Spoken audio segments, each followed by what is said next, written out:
meia-dia e meia, a gente retorna às 13h30? 13h30. Tá bom? Aí a gente chama para poder começar. Tá bom. Você pode chamar, se quiser. Obrigada.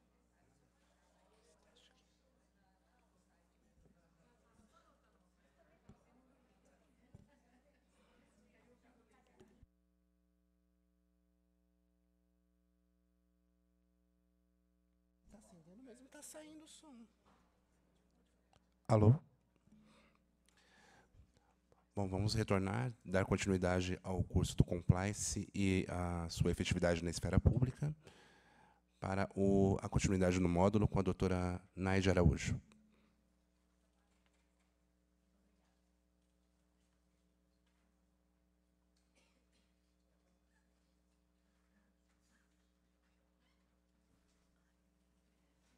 Muito obrigada. Então, vamos retornar ao nosso estudo. Tomaram café, descansaram, voltaram falantes, animados? Oh. Deixa eu perguntar uma coisa para vocês. Aqui já tem a área de compliance? Não. Já? Eu não ouvi. Não.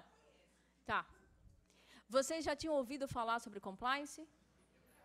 Já. E tinham entendido bem? Ou estavam pensando assim que era uma misturada com auditoria? Eu não ouvi. Quem quer falar? Eu trabalho na área de compliance em empresa privada. Ok. Né? Uhum. E daí regras. Certo. Pois não. Então, eu tenho conhecidos, parentes que trabalham na área de compliance. E o que eles têm falado? Eles têm falado que isso tem ajudado muito as empresas, no caso privadas, né, a terem uma percepção do mercado muito melhor, inclusive para fazer negócios e tudo mais. Mas é bastante difícil reunir, vamos dizer assim, todas as ações de cada uma das pessoas, né? São muitas pessoas lidando com a questão, outras pessoas também passíveis de erros, determinando as regras, enfim.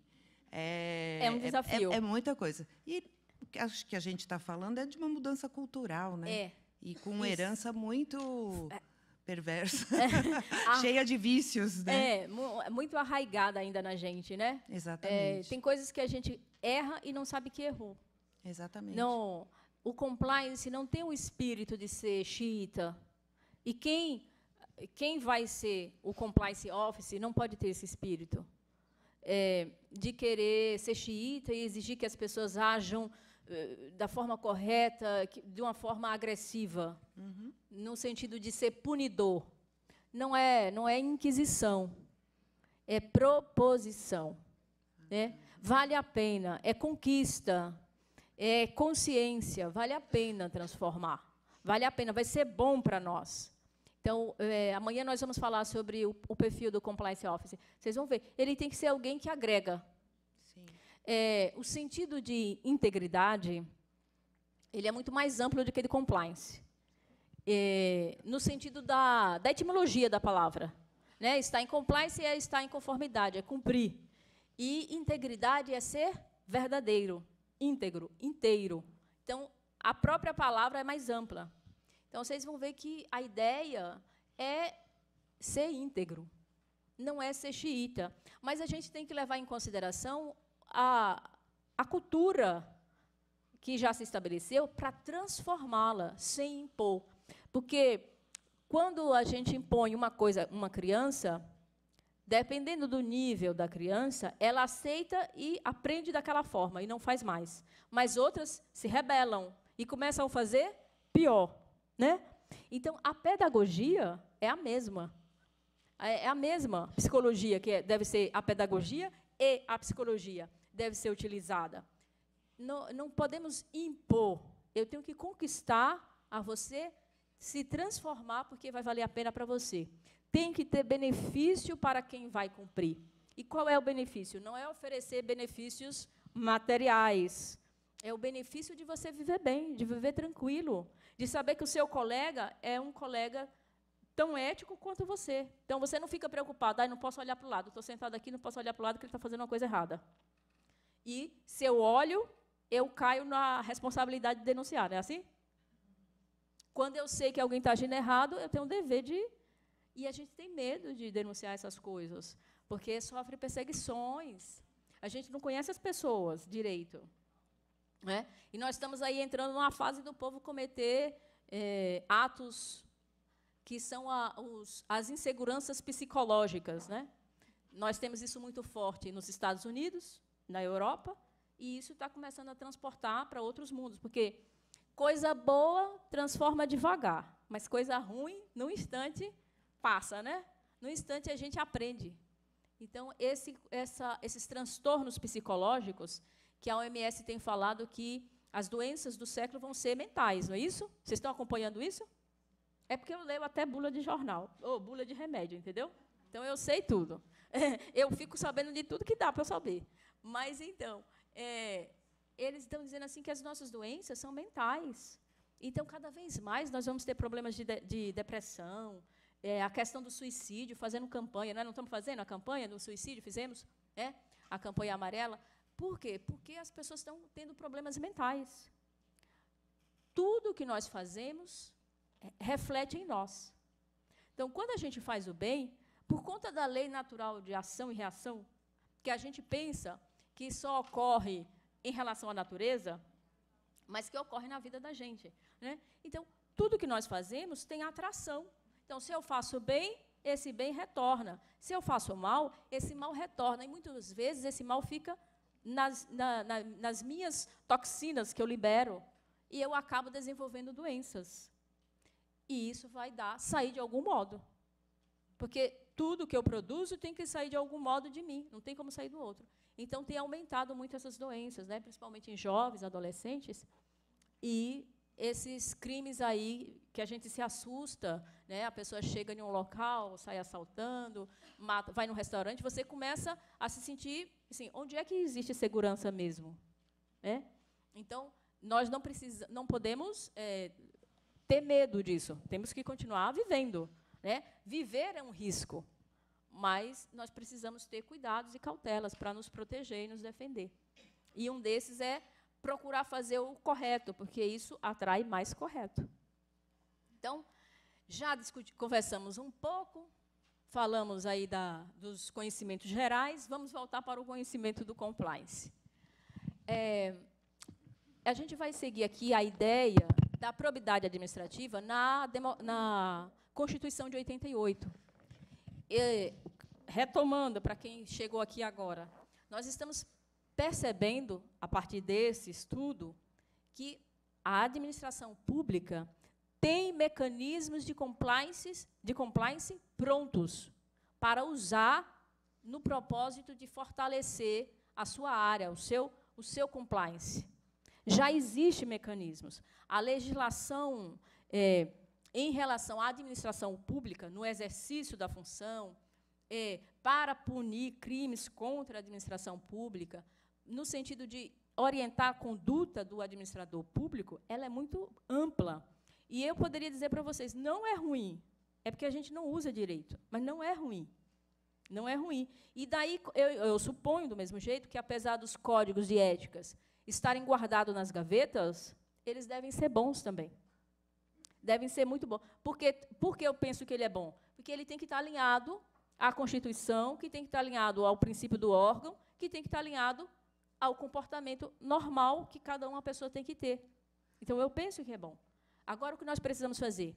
Fazer acontecer, vivenciar, colocar isso em prática, para mitigar erros, para mitigar ilícitos. Claro que não vamos resolver a questão. Nós estamos falando em mitigação, não estamos falando em erradicação. Porque é muito prematuro falar em erradicação. Primeiro, porque o agente público não trabalha sozinho, né? Ele trabalha com o setor privado. O que é importante é fazer os dois, lado a lado, fazer esse exercício, porque a gente vai juntos encontrando os pontos cruciais, os pontos polêmicos, e vamos transformando. Então, faz todo sentido toda a administração pública ter programas de compliance. E aí a gente pode ver que no artigo 37, do 37 ao 41, a própria Constituição já trouxe, de forma desdobrada, a ideia da moralidade dentro do serviço público, de obedecer aos princípios, da impessoalidade, nós já falamos. A investidura no serviço público vai depender de concurso, ou seja, exige o concurso, que é importante. Quando a gente pensa em exigir o concurso, ele não é só importante porque vai dar oportunidade a todo mundo. Não é isso só. É porque vocês estudaram para fazer o concurso, não é? Muito, não foi? A maioria, 12 horas por dia, puxado para poder passar. Então, este conhecimento, ele é essencial para você ser um bom servidor. Vocês que trabalham com municípios menores, vocês veem a diferença do comportamento daqueles municípios que têm uma capacitação do profissional e o que não tem, não veem? No exercício da função de vocês? Quando tem... Quem quer falar? Quando tem mais capacitação, ele faz o trabalho melhor, cumpre de uma forma melhor. Vocês não acham assim? Quando o funcionário tem mais capacitação? Sim? Não é isso? Agora, quando ele não tem, já existe o risco de erro, porque ele tem o desconhecimento. O erro já está na raiz.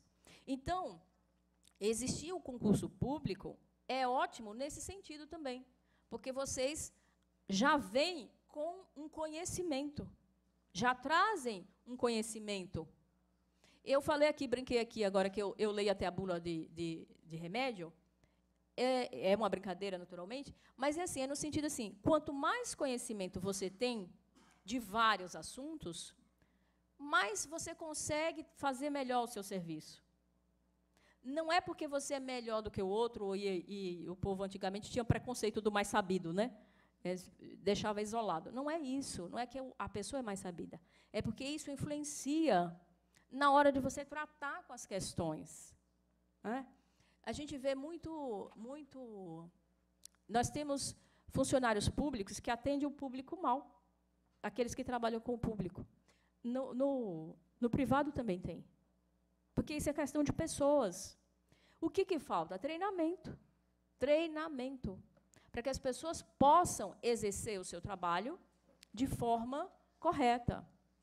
Então, o serviço público, ter o concurso público é essencial para essa garantia de um serviço público melhor.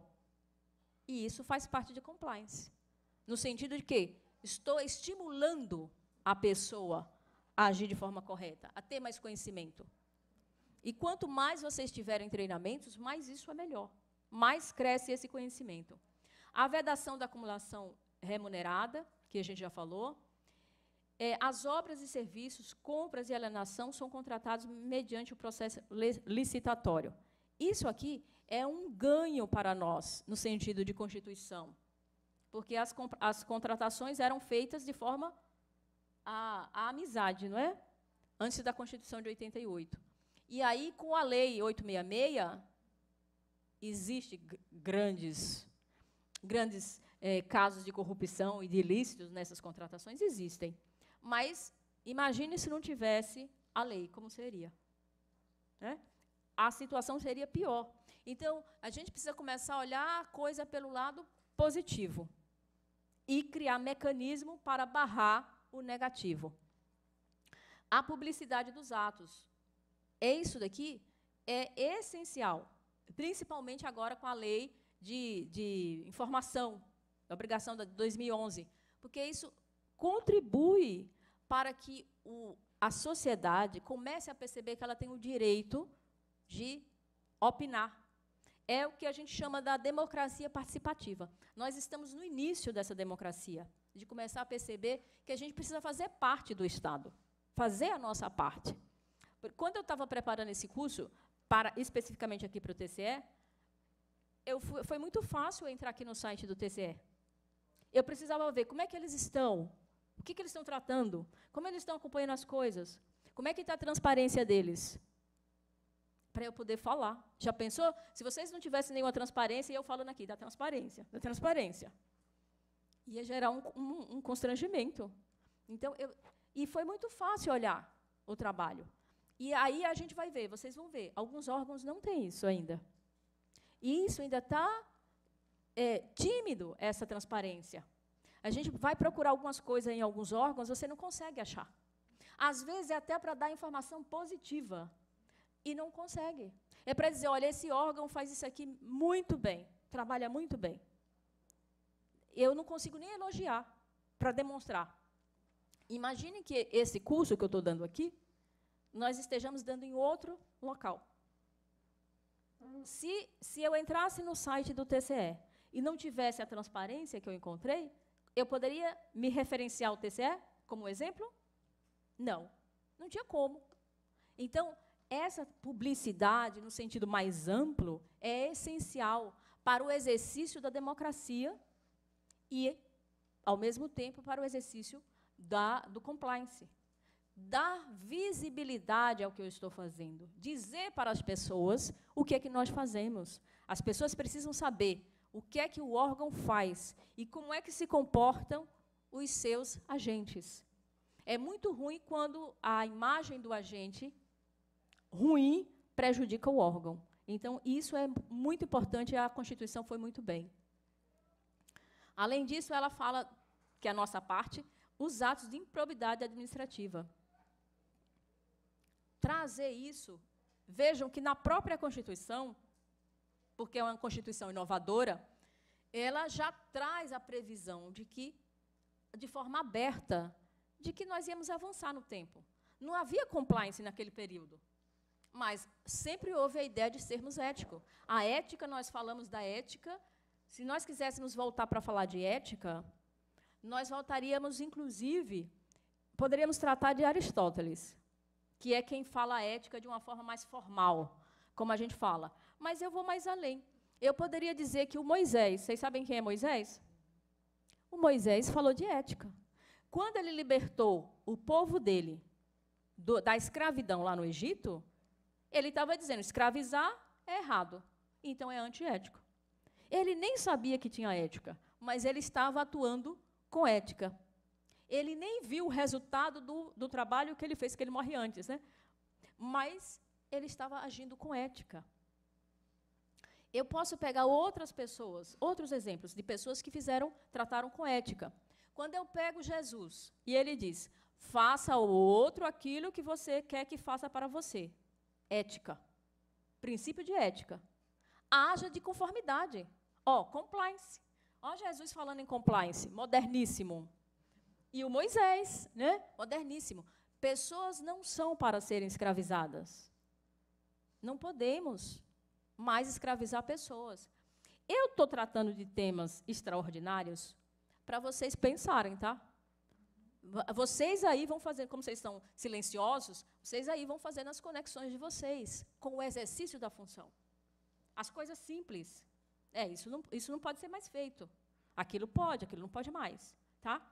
Então, as pessoas jurídicas de direito público e que prestam serviço, elas respondem pelos danos, ou seja, aqui reforça a ideia de que o órgão público, a empresa pública, o prestador de serviço ao órgão público responde objetivamente. Aí falta o quê? A empresa privada responder, né? Que aqui a gente não tinha essa ideia ainda. E no mandato eletivo, com exceção do vereador, fica impossível de... o candidato ele é afastado do seu serviço. Não é assim? Vocês veem lógica nisso ou não?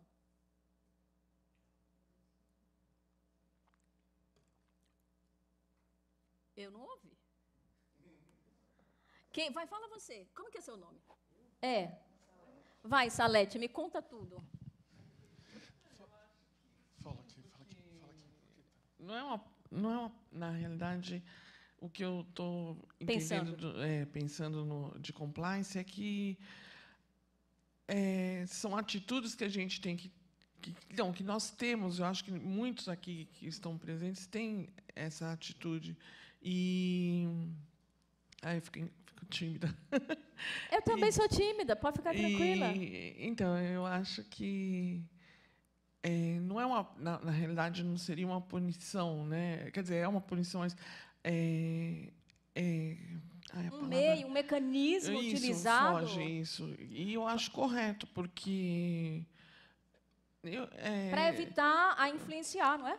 não, é como se você servisse de exemplo, né? Não, e não que eu vou punir essa pessoa para que ninguém mais faça igual. Não, é que todo mundo tem a atitude de não fazer para não ser punido, que eu já acho é muito melhor, porque eu acho Mas terrível você ser punida e aparecer assim, diante dos colegas como uma pessoa que faz o mal. Que faz o mal, né? É. Que está se valendo do seu cargo para alguma outra... É inconstante, por né? algum A pessoa, benefício. um filho que pergunta, mãe, como você fez isso? Mãe, você disse que eu não podia falar isso. Como que você fez isso? Quando você... desculpa, doutora. Quando a senhora falou Pode falar, Nádia. A senhora falou de funcionalismo público, de atender bem ou não, eu me lembrei do meu filho, né? Que ele prestou um concurso e está trabalhando. E ele lida direto com o público. Ele é uma pessoa muito tímida, muito tímida. E eu tenho ouvido muitos elogios. Isso para uma mãe, além de ser gratificante, é assim, porque ele trata as pessoas com muito cuidado. E eu vejo, quando ele comenta, que não são só os outros que estão falando dele. Ele também tem essa atitude, porque ele lida com pessoas de terceira idade, ele está trabalhando na saúde, então ele tem esse cuidado de levar ao maior possível informação e encaminhar para o atendimento correto. Às vezes não é nem o serviço dele, mas ele está fazendo. Então eu vejo que há uma geração, e eu vejo aqui também no tribunal uma geração de pessoas que não querem levar vantagem, né? Eu vou citar uma funcionária que ela está no DP agora, o nome dela é Yuri. E uma vez eu falei, não sei o que a gente falou de cópias, né? De tirar uma cópia de alguma coisa pessoal. E ela falou: não, né? Eu vou estar usando o material do Estado para o meu benefício. E era uma cópia, era uma coisa simples que qualquer um faria. E ela não fez. Aquilo me deixou tão contente de ver que é uma geração que eu acho que já vem vindo com isso, né? Porque, infelizmente, a nossa geração, há muitas pessoas, acho que já tinham incultado a lei de Gerson. Vou tirar uma vantagem sobre isso. E eu vejo uma geração que vem vindo aí que já não teve, né, essa propaganda, não assistiu, não viu, e não incutiu nela essa vontade de levar uma vantagem em tudo. É isso. Perfeito. Perfeito. Exatamente é isso que ela colocou. A gente começa a modificar o comportamento. E esse comportamento que você fala do seu filho, alguém educou, não é? Alguém ensinou. O que você está dizendo? Se nós criarmos o hábito, nós vamos ter o hábito. É claro que nós temos pessoas que você ensina tudo e ele não aceita. Ideia para a gente não querer colocar tudo no mesmo balaio. Mas, em regra, quando você orienta bem, educa bem, o resultado vai ser ótimo, vai ser bom. E isso acontece mesmo. As pessoas estão começando a dizer, não, mas por que eu vou tirar cópia? Em algumas empresas, as pessoas, os funcionários, fazem um fundo e compram papel, compram a tinta para poder tirar as cópias, para poder ser legal. A própria empresa permite. Então, você pode tirar naquela impressora X, vocês compram o papel e compram a tinta. Ou em algumas empresas que, por exemplo, que não serve o café, vocês podem tomar o café, mas vocês vão comprar o café. Porque vocês sabem que tem pessoas que vão tomar o café na empresa, né? Mesmo quando a empresa não permite. Tem empresa que cria o hábito por isso. E permite o horário do café. Então, tem pessoas que esquecem disso, aí elas querem tomar o café a manhã inteira. Né? É o café da manhã, a manhã inteira. Não pode. Né? Tem limitações. Em empresas privadas, vejam que a importância da regra de compliance. Empresas privadas que tem, às vezes, o refeitório, que os funcionários podem levar marmitas, tem funcionário que rouba a marmita do colega. Vocês acreditam nisso? Não é, entendeu o que é regra de compliance? Não, se a empresa proíbe, é claro que isso daí não precisa ninguém nem proibir para saber que é errado, não é? Precisa alguém dizer você não pode pegar a marmita do colega? Não, não precisa. Então, é uma regra que eu já sei, não precisa ter a coerção de que não pode. Mas, no caso, precisa o compliance intervir, porque ele precisa dizer para aquela pessoa, sentar com a pessoa, porque não adianta você dizer assim, ó, por que você roubou a marmita do colega? Ele precisa entender o que leva aquela pessoa, no ambiente do trabalho, pegar a marmita de um colega. E isso acontece assim, às vezes a pessoa, como profissional, ele trabalha direitinho, mas, às vezes, o dinheiro não dá para comprar a marmita. E aí ele acha que pode. Não, mas roubar a marmita não é roubar a empresa. Então, eu posso. Esse pedaço eu posso. E faz. Então, existe isso, gente. É um absurdo, a gente ouve isso daí. Quer dizer, se a gente fosse listar os absurdos, era sem tamanho. Mas existe. E aí a gente pensa, é uma coisa pequenininha, é uma bobagem, mas está errado. E aquele que é fiel com pouco, também é com muito, não é?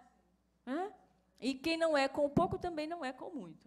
Então, é questão de princípio, de regra. E é preciso tocar na pessoa. Não adianta só proibir. Quando eu era adolescente, eu tenho muitas irmãs. E eu morava na Bahia, vocês já viram meu sotaque, né? Eu morava na Bahia, e, claro, naquele calor que 2 horas da tarde você dorme, porque Deus livre de precisar sair no sol. Enfim, éramos muitas irmãs, adolescentes. A minha irmã mais velha enchia o litro, né, o vaso da água, e colocava na geladeira para gelar. A minha irmã mais velha do que eu ia lá e bebia todo e deixava o vaso vazio. Aí a minha irmã mais velha ficou disse, não vou encher. Pegou e teve uma ideia. Pegou o copo e colocava escondido para gelar um pouco no congelador. Minha irmã descobriu. E lá e pegava. Aí a minha irmã teve a brilhante ideia, que acabou com a vida da minha outra. Encheu de sal o copo com água e colocou lá. Por quê? Porque ninguém foi, né? Vocês sabem, a adolescente, né? Não fui eu. Não fui eu. E, claro, que tudo isso era longe da minha mãe, né? Porque, naquela época, as mães eram os major, né? Pelo menos a meu pai era light, minha mãe era o major da casa. Aí, então, quando ela, nossa, que água ruim. Aí a gente descobriu quem era. E a minha irmã foi lá e contou para minha mãe. E aí ela sofreu o castigo, né? Minha mãe castigou. Porque, se quer beber água gelada, tem que encher o vaso, né? Tem que colocar água para gelar. E aí mudou. Mas, por incrível que pareça, eu estou contando uma brincadeira, uma coisa simples de adolescente, que apronta mesmo, principalmente quando são muitos, mas nas empresas acontecem coisas bem, bem parecidas, como se ainda fôssemos adolescentes, né? E já passamos dessa fase. Então, é muito bom saber que esses costumes estão mudando. No caso da empresa que eu trabalhei, que o colega roubava a marmita, colocou uma câmera e aí pôde verificar. Né? Não comentaram com os funcionários, colocou uma câmera para identificar, porque não conseguia identificar quem era. E aí resolveu a questão. Pois bem, então isso é importante. No caso do mandato eletivo, que a Salete falou, é importante porque para evitar o abuso, a influenciação. Você tem que votar em mim, os colegas que trabalham aqui têm que votar em mim. O voto de cabresto ainda existe, não é? Principalmente para quem não tem muito conhecimento, quem depende daquela pessoa para resolver suas questões. Então, existe.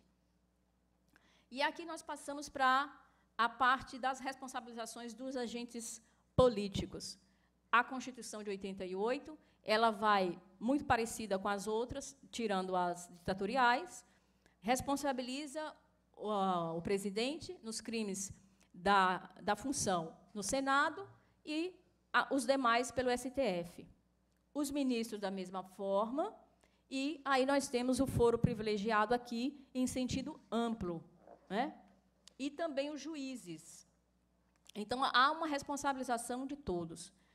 Isso daí parece a coisa mais simples do mundo. Mas pensem vocês, façam uma reflexão, se não existisse essa responsabilização, nós estaríamos em uma situação bastante complicada. Essa responsabilização é essencial. Aqui preciso fazer uma ressalva na questão do foro privilegiado dos senadores. Essa ideia do foro privilegiado, pensando politicamente, ela é importante ela é importante existir.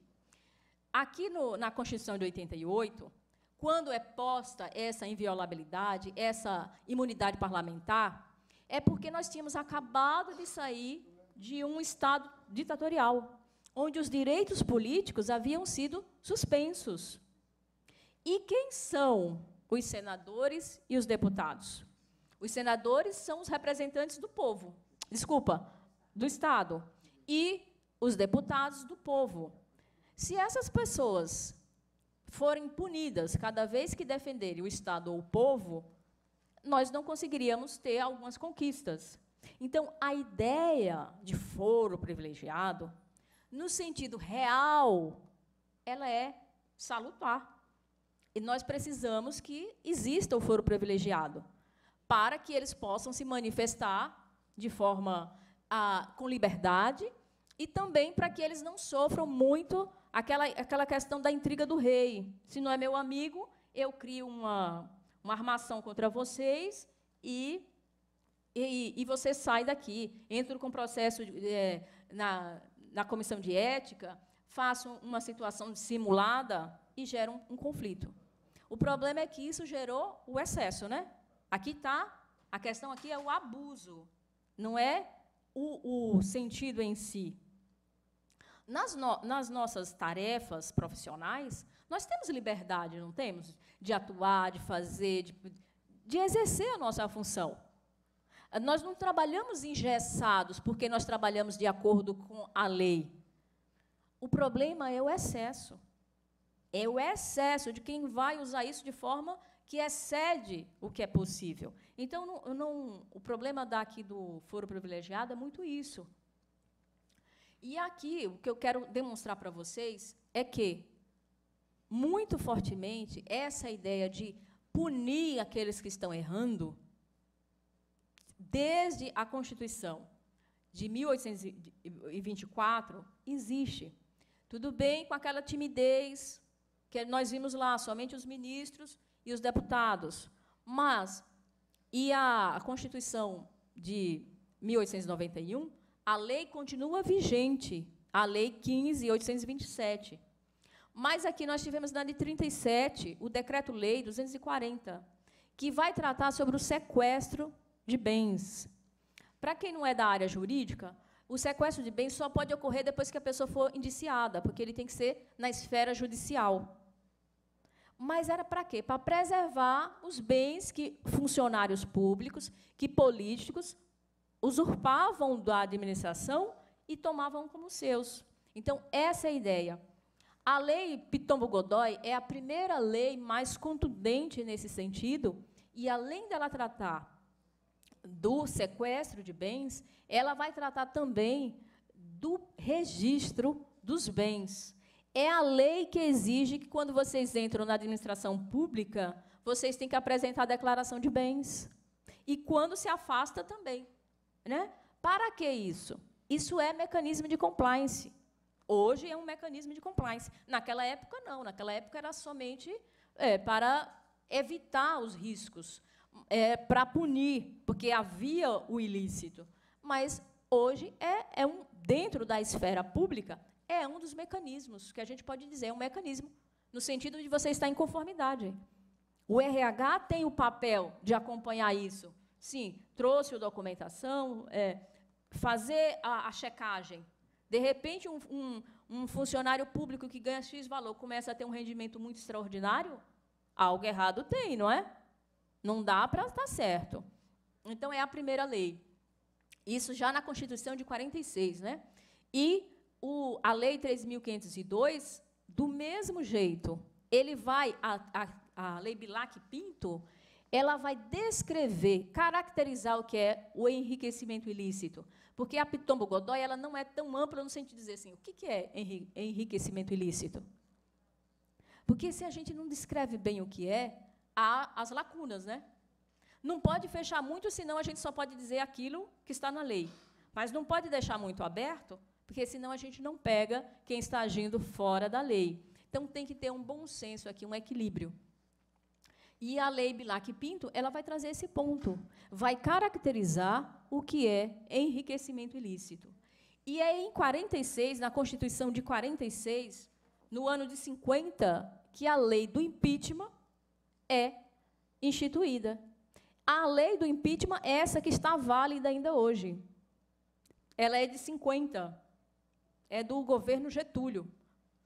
Aí já de uma forma formal, né, quando ele entra no governo certinho, sem fazer graça.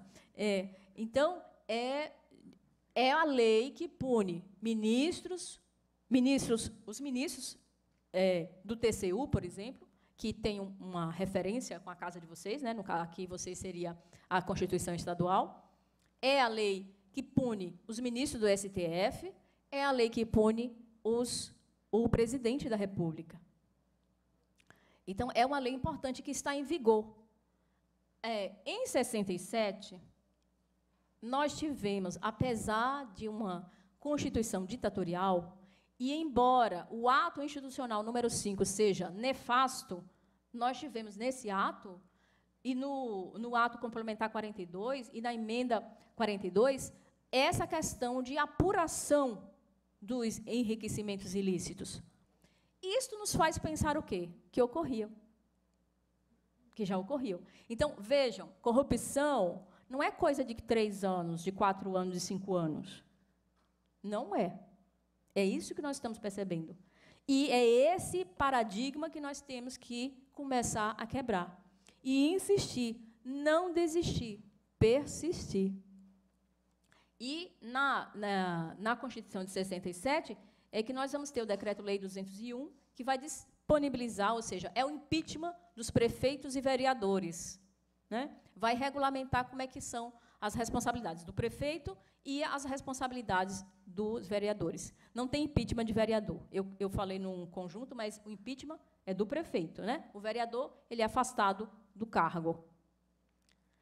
E aí, então, nós temos a Constituição de 1988, trazendo, no 37, a questão da improbidade administrativa, que atende aos nossos interesses de uma administração pública mais proba, mais íntegra, os princípios, o artigo 15, que trata da perda de suspensão de direitos políticos, e a Lei 8429, que é a Lei de Improbidade Administrativa, em 92.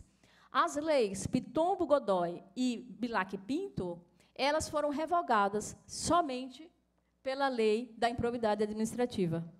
Ficaram válidas, foram recepcionadas pela nossa Constituição. E somente em 92, quando é instituída a lei, é que ela revoga expressamente. Então, vejam, a administração pública tem muitos mecanismos de compliance para trabalhar, para fazer acontecer. A questão é criar a área e organizar. Porque esse conjunto, o conjunto normativo, ele tem.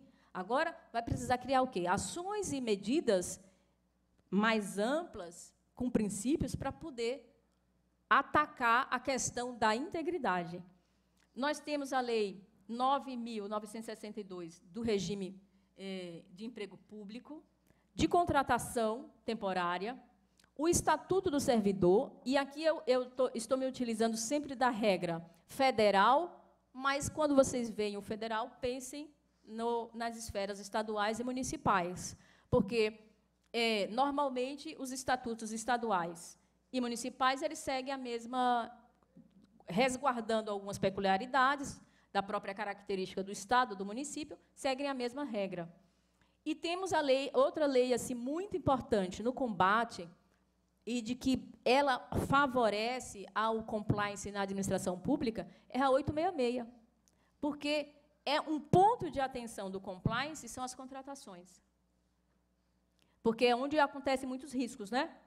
A gente não precisa nem... O compliance ele faz uma investigação dos riscos, mas não precisa nem investigar muito para saber onde acontecem. E uma lei, aí sim, uma lei que já está em sintonia com a ideia de compliance, é a 12.813, que vai tratar dos conflitos de interesse, a chamada lei da quarentena. Né? Como é que a NAID vai trabalhar aqui no TCE, vai prestar um serviço, mesmo que seja por nomeação, por comissão, e vai trabalhar numa empresa que ela possa oferecer este conhecimento que teve aqui para a empresa. É claro que vai haver incompatibilidade, não é isso? Vai acabar influenciando, havendo tráfico de influência. Então, esta lei é para que as pessoas possam estar de acordo, em conformidade. Essa lei já é do período da pressão da lei 12.846, de anticorrupção. É preciso fazer isso. É preciso regulamentar essas leis nos estados, nos municípios, ter essa ideia. Porque é muito grande a influência. É claro que tem que resguardar algumas observações. Em um município de 10 mil habitantes, de 15 mil habitantes, não dá para fazer isso, porque as pessoas são as mesmas. Né? Nesses municípios, sai o lado A e entra o lado B. É só assim. Não tem muita opção. Mas, ainda assim, o sentido de resguardar o sigilo, chamar a atenção, é preciso fazer. Né? A gente tem que ter esse comprometimento. E agora eu vou passar um pouco, tratar um pouco de algumas leis, essas mais fortes, que têm a ver com o compliance e com a administração pública de forma ampla, para a gente poder fechar a ideia e depois seguir com alguns modelos.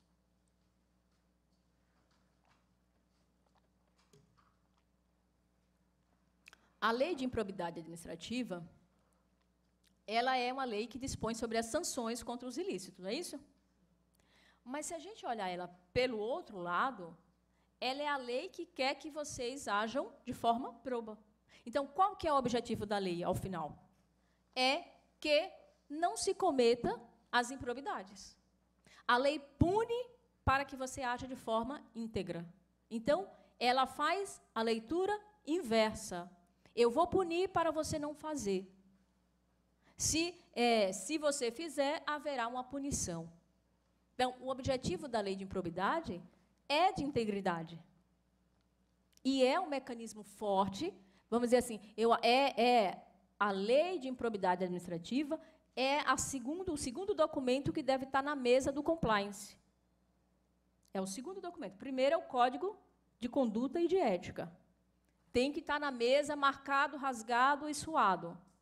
Se tiver novo, igual meus papéis aqui, você já sabe, nem olhou, né? Nem olhou, só tirou do local. Tirou da gaveta e pôs em cima da mesa. Não, ele tem que estar usado. Né? Folhinha machucada, isso é sinal de que houve acesso, que houve leitura. Se não tem isso, não tem compliance. É compliance de gaveta. Já encontrei um nome bom para isso. Então, a lei de improbidade administrativa é uma lei que tem que estar junto com esse código de ética, com o código de conduta.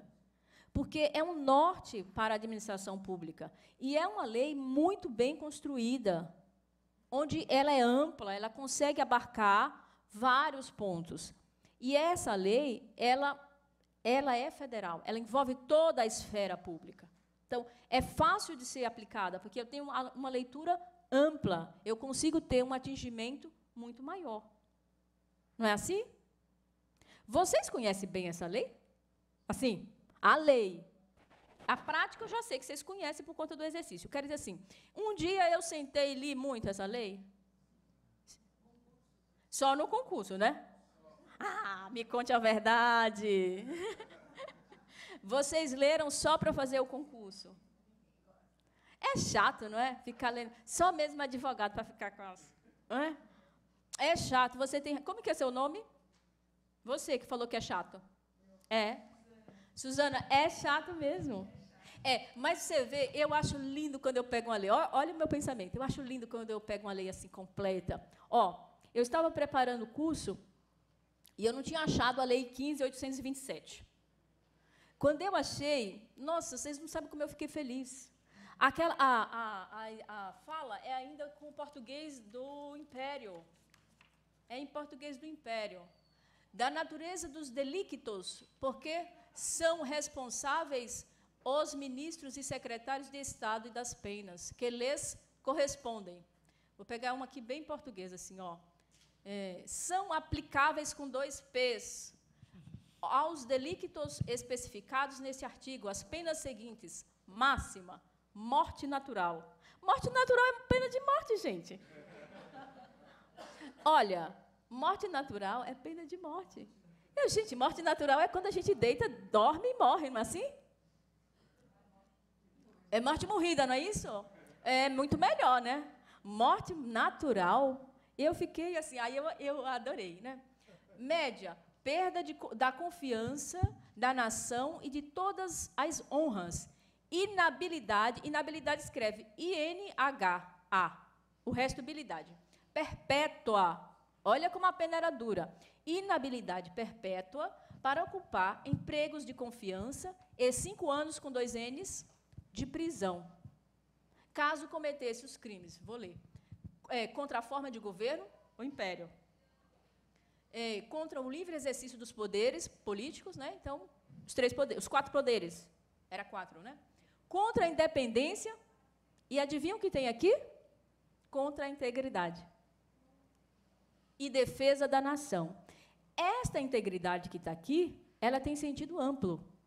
Integridade da nação como um todo, então, a integridade do Brasil, da soberania, e ainda a integridade no exercício da função. Então, era no sentido amplo. E contra a pessoa ouvida do imperador, da imperatriz, dos príncipes e das princesas, e da família imperial. Princesas com Z, tá bom? Portanto, não reclamem quando a menina de 10 anos escrever assim. Já aconteceu. E aí a pena mínima: perda da confiança na nação, inabilidade perpétua, restricta ao emprego em que é julgado e 5 anos de suspensão do exercício dos direitos políticos. E o artigo 2º. São responsáveis por peita, suborno ou concussão. Então, assim, quando eu peguei essa lei aqui, nossa, eu fiquei super feliz, Suzana. Eu fiz um achado. Sabe assim? Eu já participei de vários eventos e de cursos sobre compliance. Ninguém nunca falou dessa lei. Eles não sabem, entendeu? O que é meu achado? Por que meu achado? Por quê? Porque a maioria dos cursos sobre compliance tratam da esfera privada. Então, não precisa dessa lei. Não faz sentido essa lei. O que nós precisamos na esfera privada é da Lei 12.846, de 2013. Precisa da lei do Dom Pedro I? Ora, para quê? Agora, quando nós estamos falando aqui da esfera pública, isso daqui é essencial. Assim, para você não dizer assim, olha, nós estamos desamparados, não venha dizer que nós não temos os mecanismos, não venha dizer que a administração pública não faz nada. Nós temos um rol de legislação, de leis, inclusive tem uma própria Constituição, dizendo que nós fazemos alguma coisa. Existe laranjas estragadas? Existe, mas são mínimas. A administração pública, no seu geral, vocês vão ver, eu vou apresentar alguns dados aqui, vocês vão ver, a administração pública, no modo geral, ela é proba, ela é íntegra. É uma coisa, um ou outro que erra. Claro, agora, esse resultado, às vezes, o que acontece? Às vezes, uma pessoa, ela erra por toda a equipe. Erra por todo o órgão. E aí tem um reflexo muito grande. Mas vocês são probos. Já agem de forma íntegra. É um ou outro que entra assim no meio, né? Que a gente diz, meu Deus, de onde veio? Mas acontece. E esta preocupação vem desde 1827. Aliás, vem desde 1824. Muito embora tímida, mas está lá. Está lá. Então, não estamos desamparados. Não é só a parte privada, o setor privado, que está cheio de mecanismos para se defender dos ilícitos. A administração pública está muito bem amparada de forma legal e, inclusive, constitucional para isso. A diferença é, às vezes, a gente não toma conhecimento que tem tudo aquilo. O que eu fiz foi reunir o que você já possui. Os mecanismos que você já possui, o que eu fiz foi reunir e demonstrar para vocês. Para que vocês digam, olha, o caminho, nós podemos começar por este caminho, no nosso planejamento.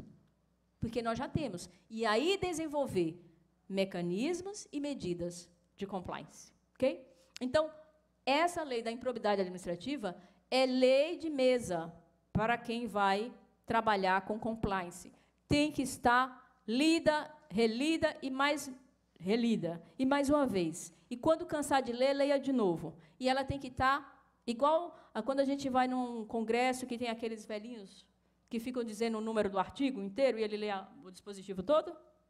É isso aí. Tem que introjetar.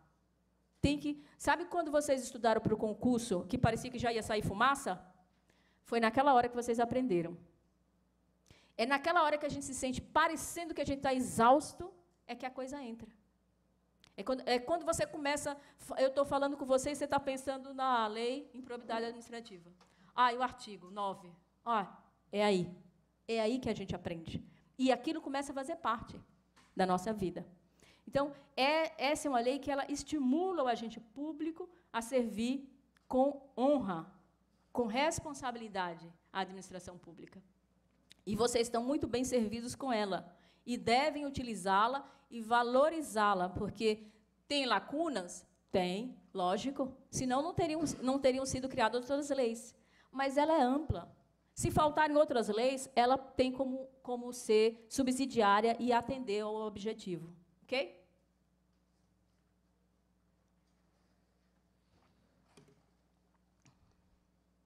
Então, eu vou destacar aqui para vocês lembrarem. Vocês leram lá no concurso, e eu achava que vocês iam me dar aulinha, hein? Eu pensei, não, vou colocar uma coisa aqui bem errada, que é para poder ver se eles vão perceber e vão me ensinar. A caracterização da improbidade é, em princípio, um ilícito. Não é o crime. O crime é a consequência. Então, a ideia principal dela é que seja um ilícito. Né? Ilícito está no campo da responsabilidade civil, mas ele pode, em razão do ato, se tornar um crime. A sua natureza é civil e política, porque suspende os direitos políticos, não é isso? De 8 a 10 anos, de 8 a 5, e aí vai descendo até 3. Em um ato só, poderá haver instauração de 3 tipos de processo: administrativo, civil e penal. Um ato só pode acabar acarretando tudo isso. Pode ser uma omissão ou uma comissão. Então, eu respondo por 2 possibilidades. Eu ajo ou eu deixo de agir. Tem que ter sido praticado no exercício da função. Então, tem que ter, no caso do agente público, né? Porque a pessoa privada também pode responder. No caso da pessoa pública, do agente público, tem que ter sido em razão no exercício da função. E o terceiro também tem que ser relacionado à função pública, ao cargo, ao órgão público. Então, por exemplo, colocar uma pessoa, um estranho aqui dentro para trabalhar, que seja uma pessoa privada. É uma improbidade administrativa. Quem colocou responde o funcionário público e a pessoa, o agente privado.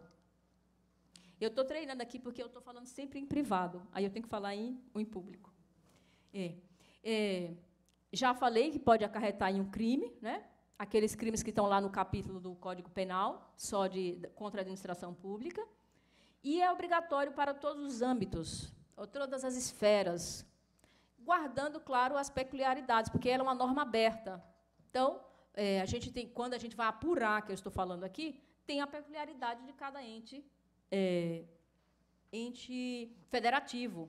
Em alguns municípios, algumas coisas podem ser feitas, e aquilo não é tido como uma improbidade administrativa. Ok? Mas é uma lei federal. Pega todo ente federativo. União, estados e municípios. Tem que haver culpa ou dolo. Então, para que o agente público seja punido, ele tem que ter feito isso de propósito ou por erro, por alguma culpa, né? E o terceiro tem que ter concorrido para a prática. Então, o terceiro entrou aqui e ficou trabalhando, ele sabia que ele não poderia trabalhar aqui, né? Não é o caso, por exemplo, assim, no Dia das Mães, em alguns órgãos públicos, você pode levar o filho. Sabe assim? Isso não é improbidade administrativa. No Dia dos Pais, o filho vai conhecer como que é o trabalho do pai. Isso não é improbidade administrativa. Então, é um terceiro que vai fazer alguma coisa no órgão, né, para gerar um dano. Porque um terceiro vai tomar conhecimento dos sigilos do órgão, vai fazer coisa errada. É nesse sentido, para caracterizar a improbidade. Tem que, então, ter uma conduta desonesta e de má-fé. Desonesta, lembra de probo lá, que nós estudamos nos conceitos, né? O antônimo. E probo lembra de íntegro. Então, tem que faltar a integridade. Tem que faltar a boa-fé para ser caracterizado um ato de improbidade. Os danos podem ser cumulativos ou praticados individualmente. Então, aquela história, em um ato só, eu posso ter vários danos, inclusive enriquecimento ilícito, que a própria lei prevê. O dano tem que ser para o patrimônio público, para o erário. E esse dano ele pode ser material ou um dano físico. Por exemplo, um dano que prejudica muito a imagem do órgão, além do dano fisicamente. Então, que gerou um enriquecimento ilícito. Vou dar um exemplo. Por exemplo, um dano, embora eles tenham sido punidos por outra questão, que não vem ao caso aqui. Mas, no TCE do Rio de Janeiro, vocês viram que 6 ministros, né, sofreram punições por conta da improbidade, foram afastados. Afetou a imagem do TCE? Muito, não é? Constrangeu o TCE? Muito. Então, nesse sentido. Tem que afetar. Tem que afetar. Aí, assim, mas precisa ser uma afetação do órgão nesse sentido? Não, pode ser só material.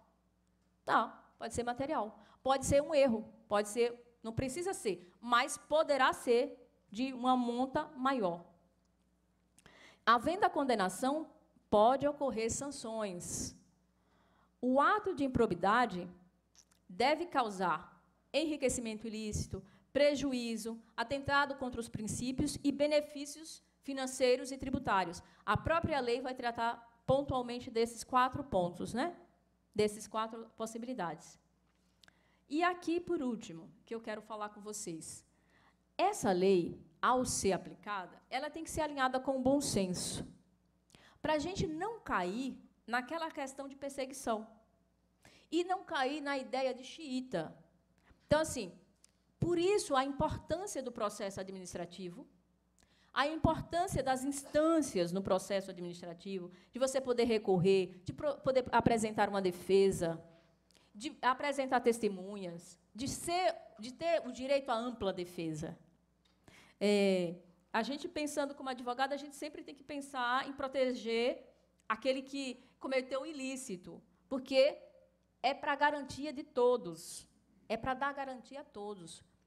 Não é porque a gente gosta do errado, é porque, se você for condenado por uma coisa que você não cometeu, porque você tenha sido inocente, é muito triste.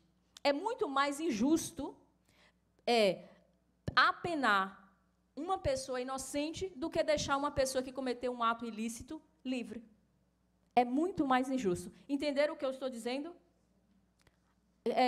Apenar, colocar uma pessoa inocente presa, por exemplo, é dolorido demais. É dolorido para quem está preso, para a família e para a sociedade.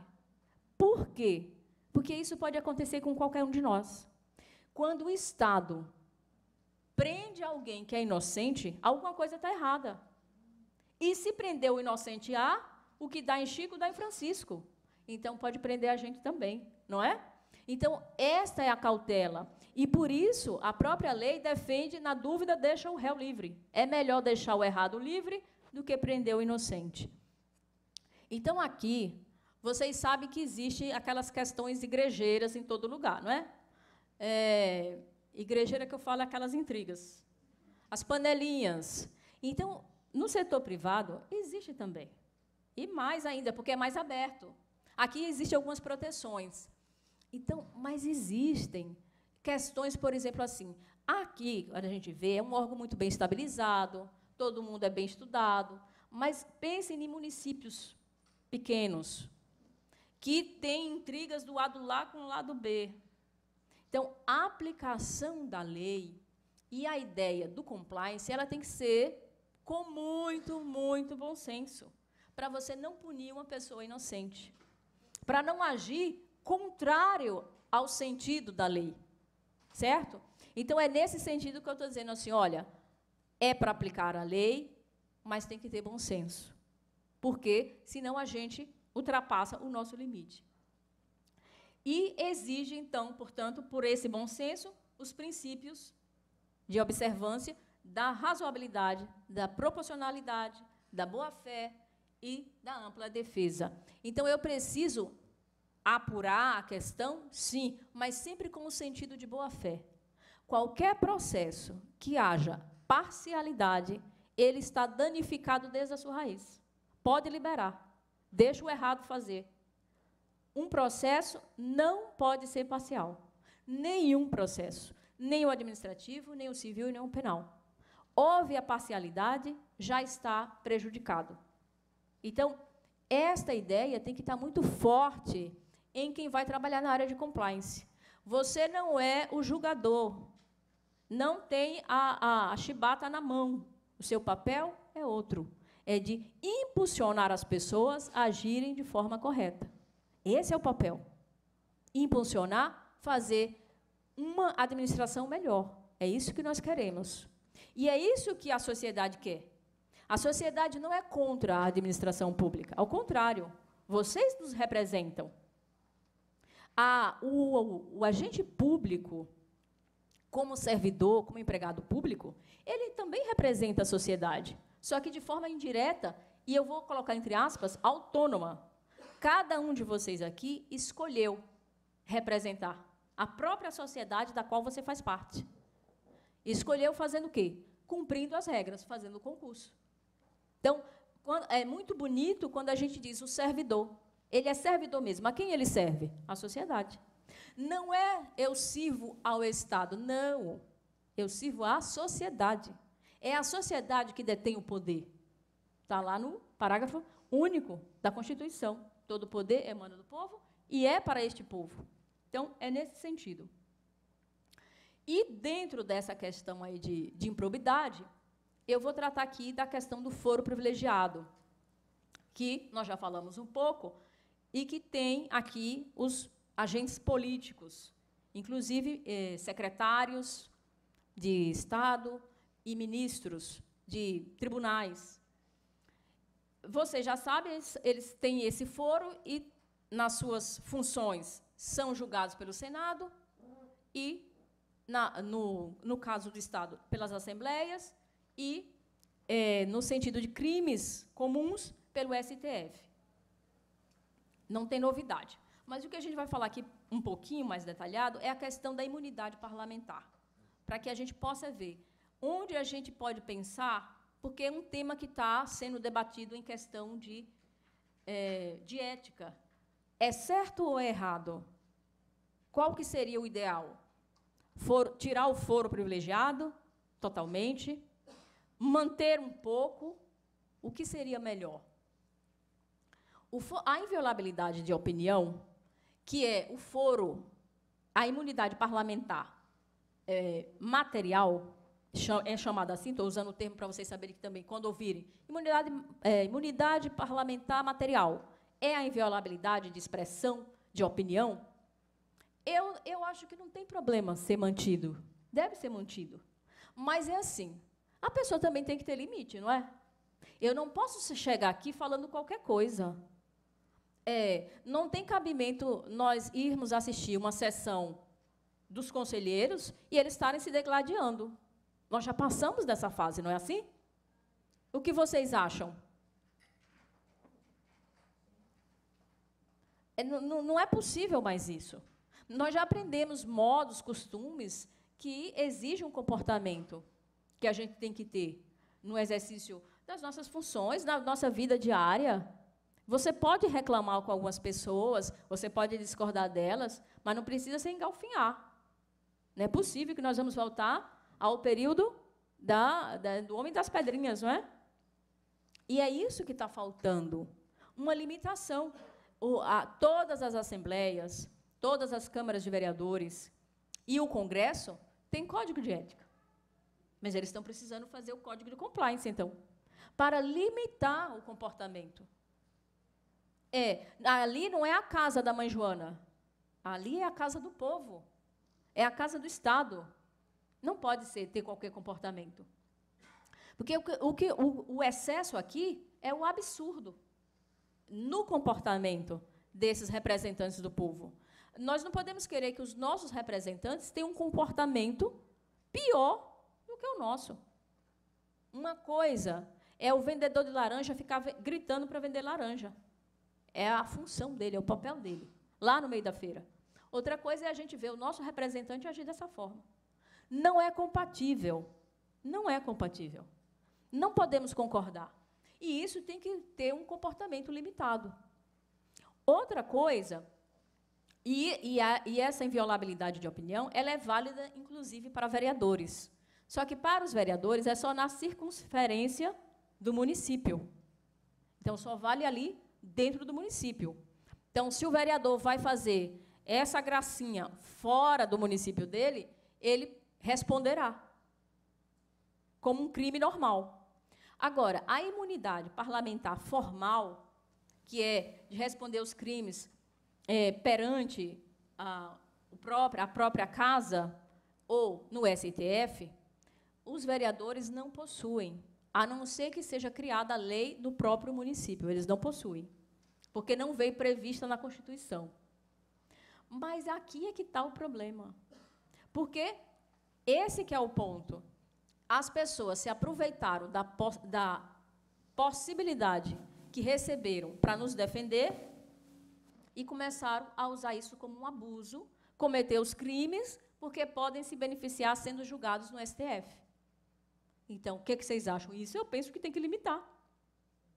Nós temos que começar a limitar e a participar, dizendo, não é possível mais isso. Não. Então, eles devem ser julgados. O ministro Barroso, recentemente, deu um posicionamento sobre essa questão e que foi muito bem feito isso. Eu, pelo menos, acho que está muito correto. Se foi na função, durante o mandato, ok. Se foi fora, volta para o tribunal lá. Volta para o tribunal singular. Volta para o juízo singular. Para evitar o quê? É uma forma de dizer, olha, você vai começar a ser julgado pelo juiz singular. E vocês sabem o que é bom ser julgado pelo singular. Não é bom, né? Pelo singular. É porque é mais rápido. E porque o juiz singular, ele consegue ver de perto as questões. Quando a gente é julgado pelo colegiado, é já no segundo momento. A gente não traz todas as informações. As informações é no singular. Então, a gente consegue, 3 pessoas olhando, é muito mais difícil de pegar todos os pontos. Aquela pessoa que está olhando, ela tem que olhar, por conta do princípio de que a sentença tem que ser fundamentada, o juiz ele é obrigado a olhar mesmo, dar uma olhadinha mesmo, para poder verificar os pontos que estão ali expostos, para ele poder julgar. Quando vai para o colegiado vai tomar como base, muito, a sentença do primeiro grau. Então, é aí que aqueles que querem abusar do direito se aproveitam para se safar das responsabilidades. Mas eles esquecem que eles estão abusando contra o povo, contra os chefes, não é isso? Começou a haver uma banalização pelos agentes políticos de quem que é o chefe. Eles pensam que eles são chefes. Eles não entendem que o povo é que passa a procuração. Então, essas questões precisam ser faladas, discutidas, e por isso a importância daquele slide lá no início da manhã que nós falamos, dos temas que são discutidos no mundo. As governanças precisam ser eficazes. Se o país é um país que se insere no meio internacional como um Estado democrático, é o povo que detém o poder. E, se o povo detém o poder, os agentes públicos devem respeitar esse povo. Devem atender aos objetivos desse povo. E não afrontar. Né? Nós vimos aí muitos afrontando o povo. Né? Eu não largo esse mandato, eu não entrego, não saio daqui nem se me levarem. Não é assim? E a gente ficava dizendo, meu Deus, na Europa, quando acontece assim uma situação de desgaste, até de desgaste da imagem, a May vai sair aí, né? O risco dela sair é grande, a Theresa May. A pessoa mesmo entrega o cargo. Por quê? Porque ela tem honra, tem um nome. Eu vou reservar pelo menos o resto do meu nome, né? Aqui a pessoa afronta, diz, não saio, não entrego, não, daqui ninguém me tira e daqui ninguém me trai, daqui ninguém me tira e eu não saio. Então, essas questões estão muito relacionadas a essa coisa que nós estamos largando, de deixar que o agente público tomasse esse vulto tão grande de poder. E, quando a gente dá muito poder, claro, sempre há um excesso. Nós devemos entregar o poder, mas nós devemos acompanhar e limitar o poder. O poder não pode ser absoluto. Todo poder absoluto gerou problema. Não pode, porque poder absoluto a gente cai no Dom Pedro I. Só que, assim, já tem muito tempo do Dom Pedro I, não é? Já está na hora da gente começar a exercer essa cidadania. Então, eu trouxe a questão do foro privilegiado, porque isso toca muito na questão do compliance. Como que pode um representante do povo, direto, se comportar assim? Quando nós mesmos estamos dando alguns privilégios para eles, que é ser inviolável, na sua opinião, ou seja, você é inviolável para me representar. Então, você pode falar tudo que você precisa. Não é tudo que quiser, é tudo que precisa para a minha defesa. E, claro, eu vou te dar algumas garantias para você não sofrer perseguições. Então, você vai ser preso somente em um caso extremo e você vai ser julgado pela sua própria casa ou pelo STF. Mas em razão do exercício da função, em razão de uma coisa que realmente diga respeito ao serviço que você está prestando para o povo. Quando a gente foge disso, é abuso. E precisa ser limitado. Então, o ministro Barroso, ele mandou, né, vocês acompanharam, ele fez essa limitação, que eu acho que é uma leitura do povo mesmo. Tem que ter limitação. Vamos colocar um pouco de ordem na casa. E sobre a questão da improbidade administrativa, apenas eu queria ressaltar que os agentes públicos, por conta dessa imunidade, eles não perdem a questão da função pública, porque eles são julgados ou pela própria casa ou pelo o STF, no caso da função, dependendo da senadores e deputados federais. Né? Então, eles não perdem a função, porque a improbidade administrativa, a lei, tira o direito político. E direito político para político é a essência do negócio, não é isso? É tirar tudo. Então, eles não perdem de acordo com a lei. Mesmo que eles cometam um crime que seja afeto à lei de improbidade, eles só poderão perder esse direito político pelo processo feito pela casa. Certo? Exemplo do...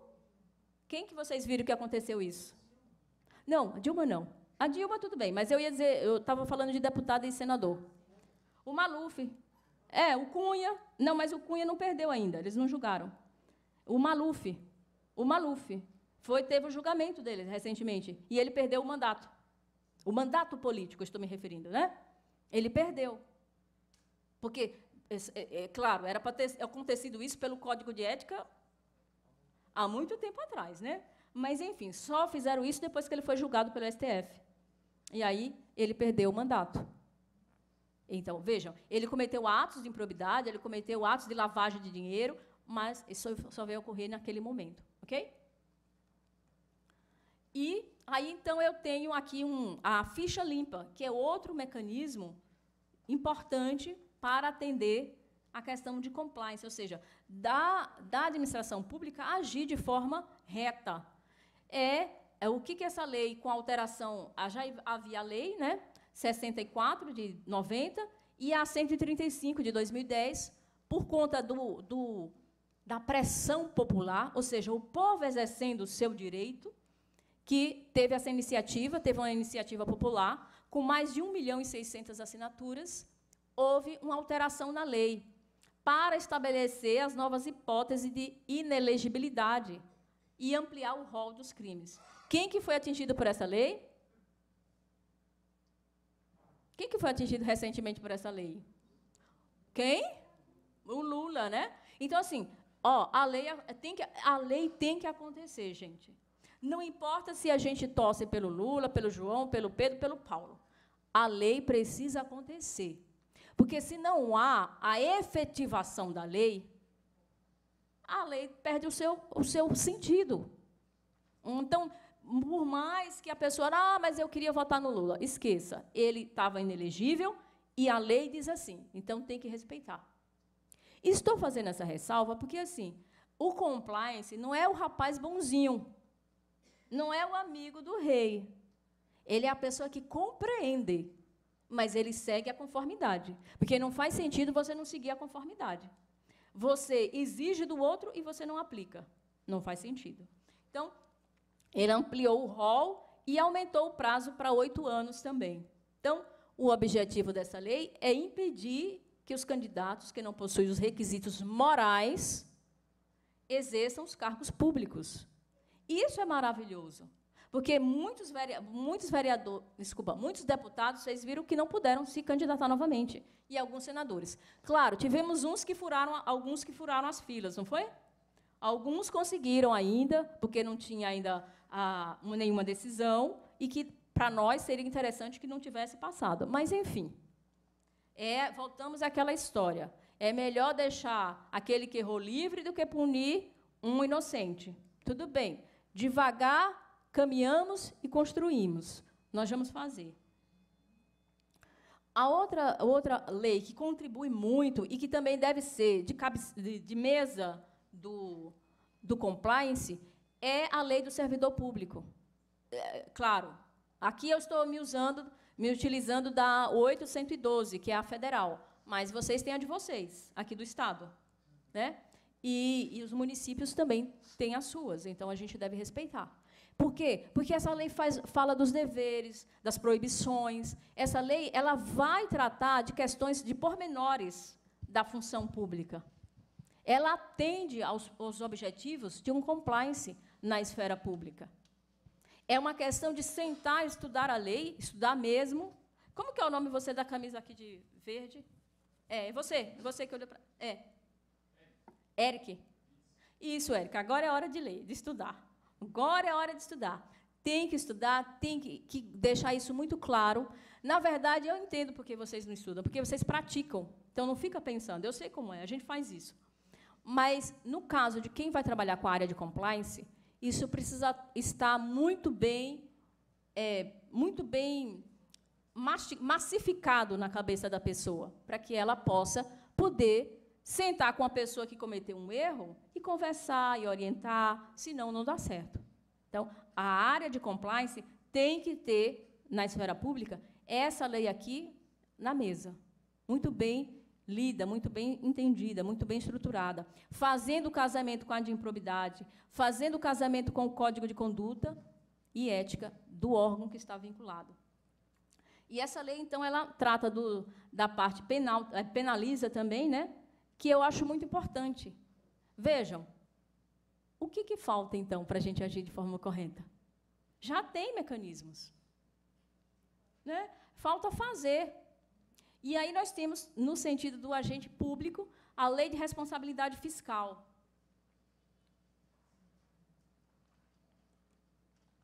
Também um mecanismo muito importante no sentido de atender aos objetivos de compliance. Essa lei vocês trabalham, né? É uma lei que vocês trabalham. Então, ou seja, mostrar, nós precisamos ter um maior controle das contas públicas. E, assim, o povo, este povo, eles acreditam nos TCS. Eles acreditam no TCU. A gente precisa acreditar que alguém está fazendo a parte, porque essa é uma parte da fiscalização de vocês, não é isso? Então, quando há essa demonstração, eu estou fazendo, o resultado, a confiabilidade da sociedade, ela vem ao encontro do que a gente quer, desse objetivo de um país mais justo, de um país melhor, de um país para todo mundo viver bem. É isso, essa lei é uma lei maravilhosa no sentido de mecanismo de compliance para o setor público. No caso dos TCS, por exemplo, se vai adotar a área de compliance, é uma lei que também precisa ficar em cima da mesa. É uma lei que tem que acompanhar. Por quê? Porque você vai trabalhar desdobrando para atingir os objetivos. Quais são as medidas que eu tenho que fazer, que a gente pode adotar, para orientar aqueles que a gente fiscaliza, de modo que eles possam trazer melhores resultados nas suas contas, na sua responsabilidade. Ou seja, essa lei traz muitas informações de uma administração pública íntegra. Não sei se vocês conseguem perceber isso, no sentido de, ela atende à ideia de compliance, de estar em conformidade. Ela complementa, é como se, no sentido, a esfera pública, a administração pública, ela tem pedacinhos que vão se complementando, porque, muitas vezes, não dá para fazer um composto. Se a gente pega a Lei 12.846, ela pegou bem assim, afiou as garras na empresa pública, privada. Mas, no caso da administração pública, não dá para ser uma lei só. Então, realmente um quebra-cabeça que precisa estar formado, muito bem formado. Então, para o compliance da área pública, esse quebra-cabeça precisa estar muito organizado aqui, muito organizado na mesa. E aí, além de tudo isso, nós temos o Código Penal, que vai tratar dos crimes contra a administração. Eu coloquei aqui só os mais populares, né? Aqueles que impactam, aqueles que chamam a atenção. Mas, claro, existem outros. No sentido de assim, olha, está vendo que nós temos mecanismos? Nós temos os mecanismos, nós temos os meios para fazer. Não vai ser, o difícil é juntar o quebra-cabeça, que vai ser para a área. Mas a gente pode fazer. E criar um mecanismo forte, um compliance, uma área forte de compliance. Está muito bem estruturado, no sentido de atender aos objetivos de integridade. E aí, quando eu penso assim, a gente tem os crimes contra a administração. E são penas altas, muitas vezes, e ainda assim eles ocorrem. Tudo bem, vamos voltar para pensar positivo. Isso é um número pequeno de pessoas que agem assim. Mas, ainda assim, a pessoa recebe uma oportunidade de se desenvolver profissionalmente. O servidor público é muito bem visto também, no sentido de profissional, de trabalhador. E aí a pessoa mancha toda a sua história, toda a sua imagem, às vezes por uma coisa muito pequena, que não vai dar um resultado tão grande. E, claro, muitas vezes por uma coisa tão grande que nos assusta, né? Gera tanto e nos assusta. Então, esses crimes, eles prejudicam muito a administração pública. E tem um outro, já pararam de copiar? Ok, vou passar. E aqui tem um outro ponto que é muito importante da gente discutir, que é um outro mecanismo. Essa lei de 65, ela deveria ser atualizada. Existe, né, a penalização pelo abuso de autoridade. Se existe a penalização pelo abuso de autoridade, é porque eles ocorrem, não é isso? E ocorre, gente, com frequência. Esse é um dos crimes que mais ocorrem. Porque ele ocorre de uma forma que não dá para você denunciar. Ele ocorre na conversa com a pessoa. É difícil de caracterizar. Muitas vezes você está sozinho com o seu chefe. a quem, como provar. É difícil de prova, é difícil fazer prova. E, muitas vezes, claro, ocorrem situações expostas, mas a pessoa fica com vergonha de fazer. É o meu chefe, ele não vai sair, eu também não vou sair. E aí? É melhor deixar isso para lá. E a gente vai pondo panos quentes. E a pessoa vai excedendo no abuso de poder. Esse tipo de conduta, nas empresas privadas também ocorre.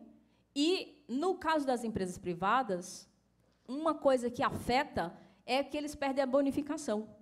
Né? Porque, geralmente, normalmente... Como que é? Exatamente. Nas empresas, normalmente isso acontece do chefe para o subalterno.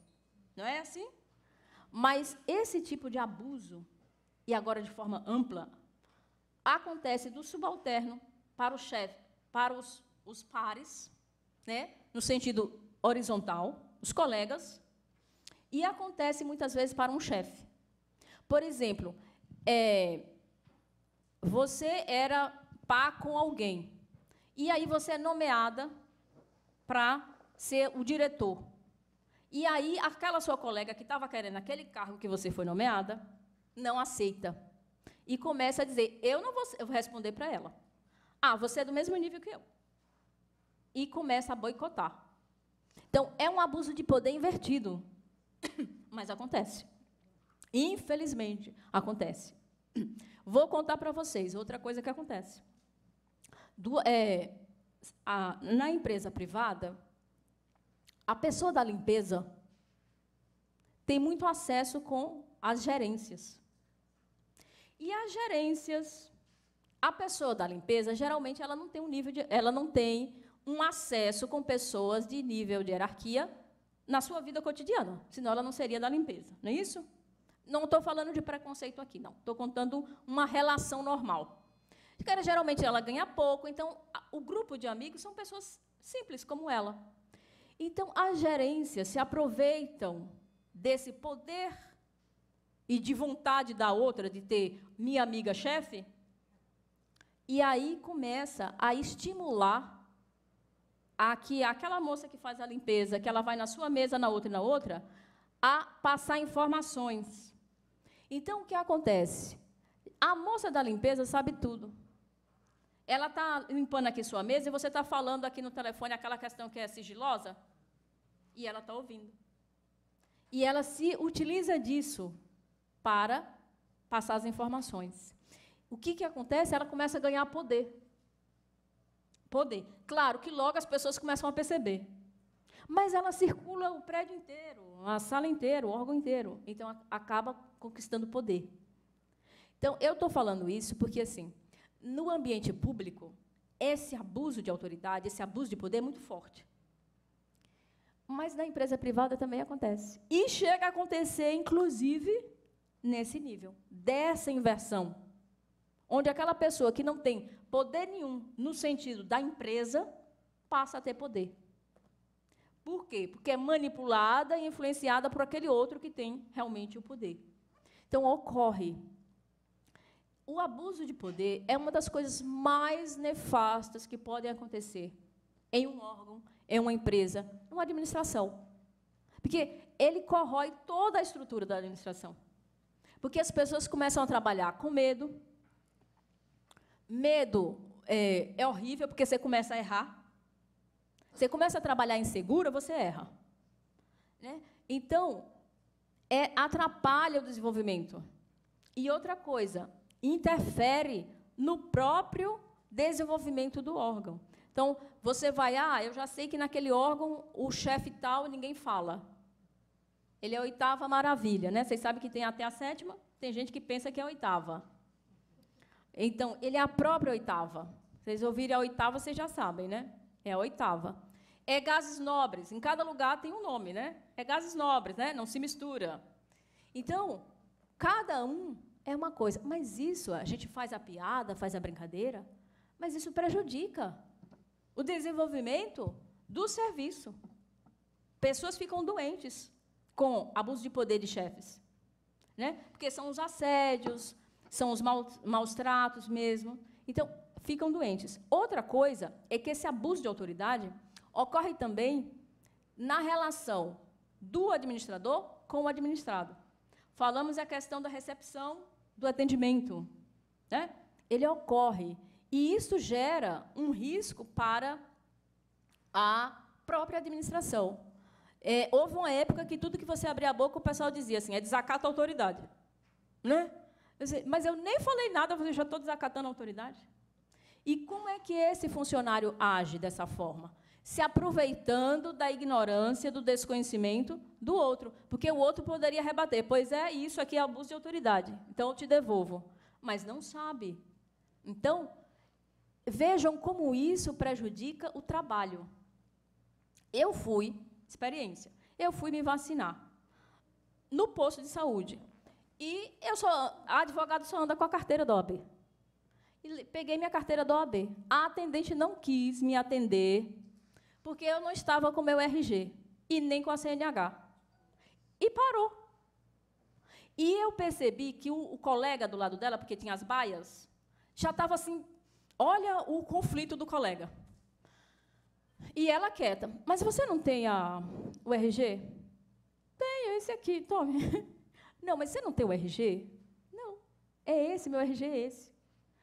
Aí, eu já ia pensar em reclamar. O colega fez assim, deixa eu atender ela. Resolveu. Mas observe, eu falei que eu fui me vacinar. Pensem que eu tenha ido passando mal. E ali mesmo eu caio. Né? Nós não estamos com essa história no Rio de Janeiro, do caso do rapaz que levou a mãe para atender num hospital, lá em Niterói. Vocês viram isso? E a médica estava lendo um artigo científico. É disso que compliance se trata. Quer dizer, ela vai responder, porque a mulher morreu, olha o azar da criatura. Ela vai responder por um crime, gente. Um crime que nem precisava. Nem precisava. Veja como, às vezes, o nosso abuso de autoridade, a nossa arrogância, nos prejudica. Ela não precisava responder por um crime. A morte de uma pessoa vai responder de forma culposa, naturalmente, mas vai responder. Gente, como que a gente arranja um problema desse assim de graça? Ora, você está no seu local de trabalho é para trabalhar. Não dá para ficar brincando no local de trabalho. Nós todos, no nosso local de trabalho, brincamos, fazemos brincadeira uns com os outros, para descontrair. Mas trabalho é trabalho. E isto, o compliance, ele se preocupa com essas questões. Por quê? Porque, nesse caso, precisa de treinamento. Treinamento. Dizer para a pessoa, olha, eu coloquei uma pessoa lá, provavelmente ela era terceirizada. Lembra que eu falei lá que o problema é o privado fazendo o trabalho do agente público, porque ele também é agente público, só que ele desconhece. Não houve problema, mas veja, é uma pessoa que não sabe o mínimo de documentação. E no caso lá do Rio de Janeiro, é a pessoa que tem todo o conhecimento e esqueceu da sua obrigação, se aproveitando da ignorância daquele povo que está ali. Então, vejam, é uma bobagem que se torna numa situação muito grave. Muito grave. Então, essas questões é que são vistas pelo compliance, no sentido de mitigar, dar treinamento, dar orientação. A segunda parte é que é apurar os ilícitos. Mas a primeira parte, o que o compliance tem que fazer com gosto é incentivar as pessoas a agirem de forma honesta, com a honestidade jurídica do trabalho, da função. Então, isso é importante. Se a gente fosse falar aqui de casos de abuso de autoridade, nós teríamos uma infinidade, não é isso? Era caso que não acabava mais. De situações que a gente percebe, que vê, isso dentro da administração pública e fora da administração pública, não é assim? Um ministro fora da administração pública, ele não deixa de ser ministro, certo? Ele continua ministro. E, diferente de vocês, o agente público, você saiu aqui do TCE, Lá na rua você é sociedade, você é um cidadão.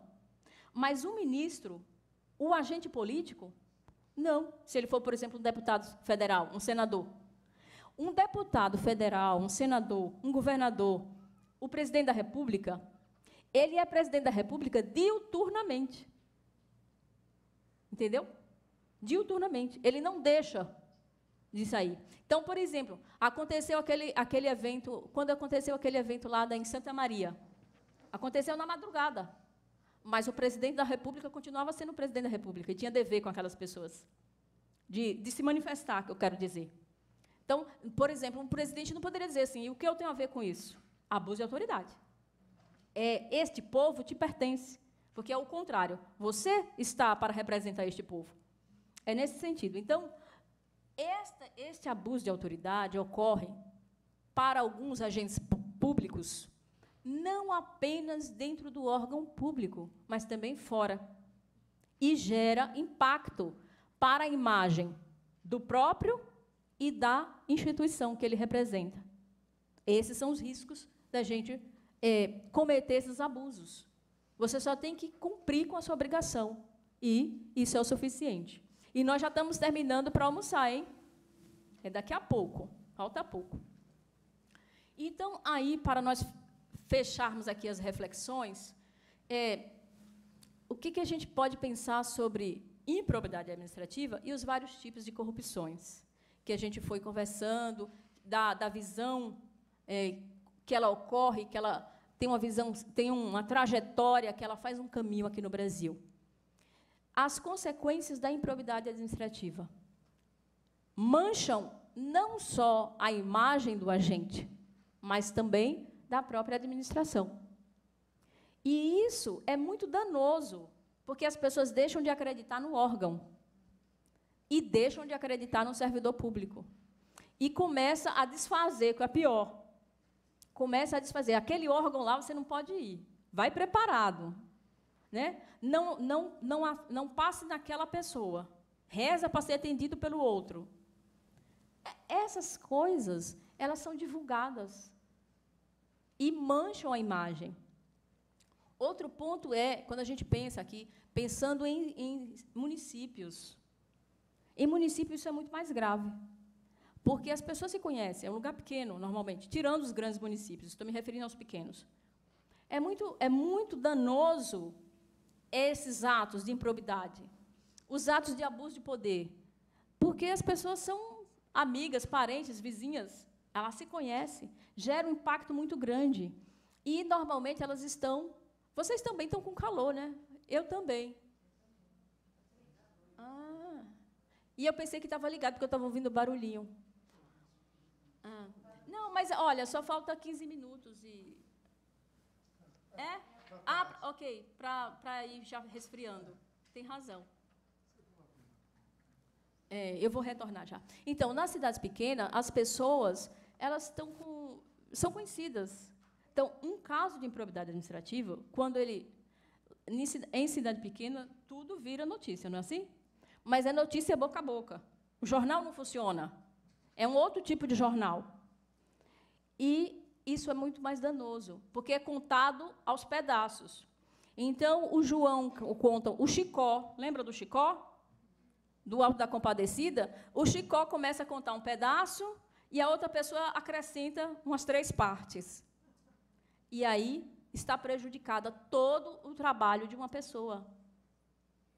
Então, as consequências da improbidade administrativa é muito grande para o agente público, para a instituição como um todo e para a própria sociedade, né? Porque vai afetar todo o interesse da coletividade, porque gera desconfiança das pessoas. A gente passa a não acreditar que aquilo é possível. Não é possível que foi feito isso. Aqui, perto da gente. Esta pessoa era tão boa, fazia assim, agia assim. Então, isso tem uma imagem muito ruim.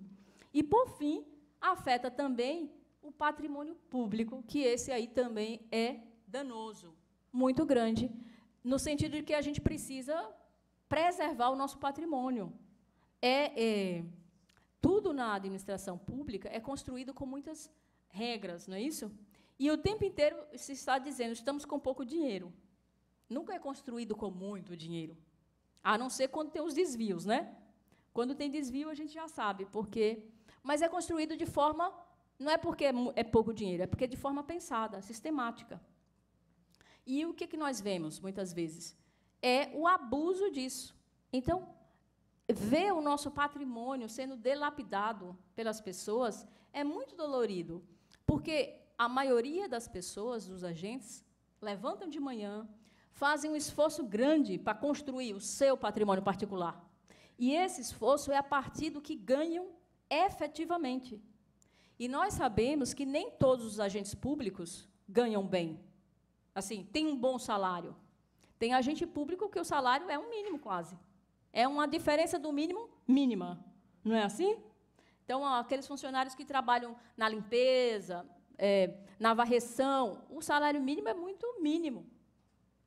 E aí você vê as pessoas que têm possibilidades de ter bons salários dilapidarem o patrimônio da sociedade em seu próprio favor. Então,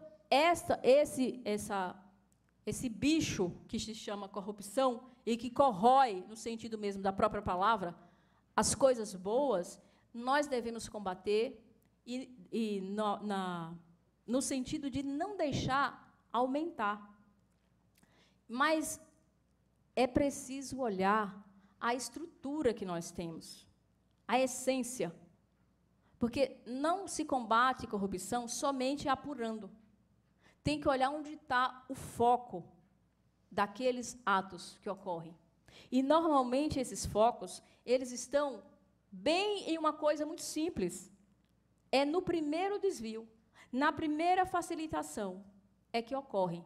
Então, essa é a reflexão que eu trago para vocês, no sentido assim, nós precisamos fazer o compliance? É necessário?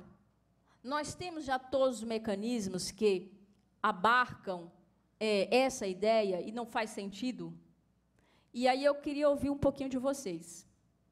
Quem vai falar?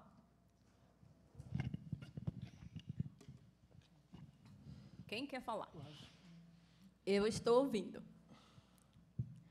Vai, moça, você é da camisa aí, verde. Eu esqueci o nome. É Enzio? Érico? Eric. Fala, Eric. Não sei, gostei de você. Eu faço minha vez. Faça a sua vez? A Suzana gosta de falar. Sou faladeira mesmo. Eu também. Eu acho que uma coisa que tem que ser feita, independente do compliance que tem que ser aplicado, é aumentar, melhorar a questão da impunidade. Porque o nosso país tem muitos casos de corrupção onde os corruptos saem impunes. Então, eu creio que a legislação, não sei, alguma coisa deveria ser melhorada nesse sentido, da melhor aplicação da punição e até devolução do dinheiro público desviado, sim, que muito pouco ocorre em nosso país. Muito bem. Essa é uma das coisas que eu acho. Ok. Quem mais quer falar? Que eu quero ouvir agora. Olha, o colega. Como que é seu nome? Ele vai falar. Bom dia, meu nome é Elias. Oi, Elias, bom dia. Obrigada por estar aqui. Obrigado. Bem, a minha dúvida é que no começo da sua explanação, você tinha falado da questão que tem empresas que não se entende bem, né? Que não tem muita ética, né, também. Então, essa questão da ética das empresas. Entrando um pouco nessa seara, né? Queria saber qual seria a diferença, por exemplo, a gente falou muito da questão da legalidade, da ética, que é uma questão moral, mas por vezes alguns grupos de interesse se valem da própria influência legislativa e fazem leis ou aprovam algumas medidas se beneficiando. Minha pergunta: isso é legítimo, é da democracia? Ou existe algum limite moral a isso? Por exemplo, quando você busca privilégios, tanto na área pública quanto privada. Na privada, podemos dizer, eu posso dar o exemplo das desonerações, enfim. Na área pública, podemos dizer de corporativismo, alguns grupos de classes de servidores que consegue obter privilégios que outros servidores públicos ou até mesmo as pessoas da iniciativa privada não conseguem ter, né? Um tratamento diferenciado, né? Sem entrar em detalhes de quais sejam esses benefícios, entendeu? É mais essa questão. É lógico que por tudo que nós já falamos aqui está errado, né? Fazer lei para se beneficiar é você dizer eu quero o meu pedaço do Estado. É pedir a cota parte, né? Nós sabemos que não existe cota parte de Estado. No entanto, alguns setores precisam ser regulamentados. Então, uma coisa é, eu preciso que seja feita a lei para a regulamentação do meu setor. Uma lei precisa atender situações, por exemplo, quando a gente pensa, olha, o meu setor tem grandes, médios e pequenos. Precisa ter uma lei que beneficie o setor pequeno para trazer o quê? O princípio da igualdade, né? O princípio da igualdade é igualar os desiguais para que eles estejam juntamente com os iguais, com a mesma possibilidade de competição. Mas fazer o meu puxadinho não dá. Nós precisamos vencer isso. Vencer tanto no setor público como no privado. É vencer essa coisa de ser corporativista, que você se colocou muito bem. É claro que nós devemos defender a nossa instituição. Eu acho que é dever, não é opcional, né? Inclusive, está lá nos estatutos. Você não pode sair falando mal da sua instituição. Você pode ser punido por isso. Nós devemos defender. Mas uma coisa é eu defender a boa prática da minha instituição, o serviço que ela presta. Outra coisa é fazer panelinha para atender aos meus interesses, cota à parte. O que nós vemos muitas vezes é isso. Cada vez mais, nós vamos trabalhar com redes. Então, eu vou falar agora à tarde, depois que a gente retornar do almoço, essa ideia. O TCE de São Paulo não pode trabalhar sozinho. Ele tem que fazer rede. Com quem? Com quem está fazendo compliance já. É na esfera federal? Sim. Com os outros estados? Sim. Com os TCUs dos municípios que possuem TCUs, né? Porque não pode mais, mas alguns municípios possuem. Sim. Nós temos que unir braços para fazer um Estado íntegro, um Estado melhor. Não dá para fugir disso. E o que a gente muitas vezes vê é que esse corporativismo, seja no campo administrativo e também no privado, ele atrapalha. No setor privado, cada vez mais as empresas estão se associando em associações mesmo, do setor, de outros setores, unindo forças. Unindo. O setor público tem que fazer o mesmo. Nós temos que dar as mãos a quem tá fazendo o correto. Não importa quem seja. Quem está fazendo o correto é correto. Agora, não é fazer as coisas de forma cega. Não é? É verificar. Nós temos mania, uma mania feia, isso vale para as pessoas. E depois a gente replica no exercício das nossas funções. Nós temos a mania de gostar de uma pessoa e pronto, eu gosto. E fecha a questão. E esquece que aquela pessoa é um ser humano, factível, que erra, que não é perfeito. Então, aí, porque a gente gosta, porque é meu amigo, porque é meu filho, eu defendo até a última instância. E aí eu não consigo perceber as coisas erradas que aquela pessoa está fazendo. No trabalho, a gente faz isso. É o meu colega. É a minha instituição. Então, esse corporativismo, que eu diria que é um pouco patológico, tem que se libertar. Por quê? Porque ele prejudica ele próprio e prejudica os demais. Nós acabamos afetando todo o Estado com esses posicionamentos. A questão que você falou da desoneração, alguns benefícios fiscais são importantes ser feitos para o desenvolvimento do país. Isso está previsto na Constituição. Mas é assim, tem que ser feito com parcimônia, claro. Tem que ter bom senso. Direito nada mais é do que bom senso. É bom senso, é respeito. Existem 3 princípios que estão dentro da justiça. Bom senso. Eu esqueci o outro. Respeito. Bom senso e respeito. Vou falar desses dois enquanto eu lembro o outro. Tem que ter lógica para agir. Tem que ter racionalidade, o princípio da racionalidade. Tem que ter racionalidade. Não posso sair dando desoneração para empresas sem avaliar o risco, o dano que isso causa para o próprio Estado.